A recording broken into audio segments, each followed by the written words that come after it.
आरोग्याचे प्रश्न, global warming, वाढती व्यसनाधीनता यामुळे तरुण पिढी बर्बाद होतीये.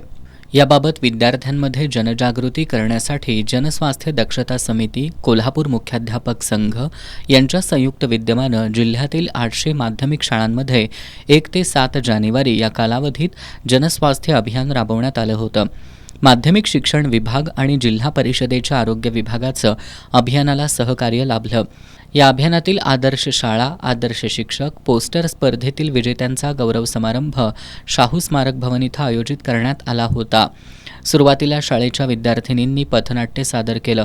यावेळी माध्यमिक शिक्षणाधिकारी सुवर्णा सावंत, सहाय्यक जिल्हा आरोग्य अधिकारी doctor Uttam Madne, vice chairman Milind Pangirekar यांच्या हस्ते Lohia high school, Esther pattern high school, Nanasaheb Gadre high school, Karvir प्रशाला आदी शाळांना आदर्श शाळा पुरस्कार देऊन सन्मानित करण्यात आलं. ग्रामीण भागातील आदर्श शाळा पुरस्कारांमध्ये भुदरगड तालुक्यातील शेळोलीमधील कुमार भवन, तर हातकणंगले तालुक्यातील वडगाव विद्यालयाला, तर आदर्श शिक्षक पुरस्कारामध्ये सरदार पाटील, संजीवनी फराकटे, यशवंती जाधव, युवराज शिगावकर, दत्तात्रय वरगावकर आदींना गौरवण्यात आलं.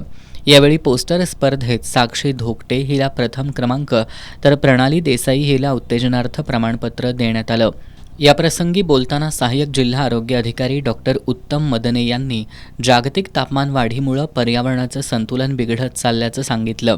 पुढील काळात पाणी टंचाईची मोठी समस्या जाणवणार आहे. त्यामुळे आत्तापासूनच पाणी अडवा, पाणी जिरवाचा संकल्प करण्याचं आवाहन त्यांनी केलं. यावेळी जनस्वास्थ्य दक्षता समितीचे अध्यक्ष दीपक देवलापूरकर, कार्याध्यक्ष RY पाटील, मुस्कान शेख, लतीफ शेख, प्रकाश सुतार यांच्यासह शिक्षक आणि विद्यार्थी उपस्थित होते.